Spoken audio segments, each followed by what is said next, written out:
অনেকেই বলে অপেক্ষা হচ্ছে শুদ্ধতম ভালোবাসার প্রকাশ।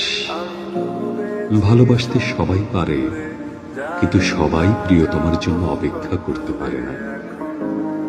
আসলেই কি তাই? জানি না তো, হবে হয়তো। তবে অপেক্ষার কাছে আমি অনেক ঋণী।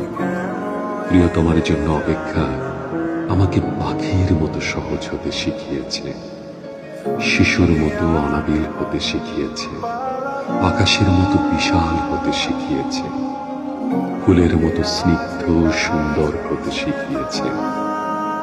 অপেক্ষা আমাকে সাগরের নীল জলরাশির মতো গভীর হতে শিখিয়েছে, প্রকৃতির মতো স্বচ্ছ হতে শিখিয়েছে, সোনালী সন্ধ্যার মায়াবী মৌনতার মতো নিবিড় হতে শিখিয়েছে।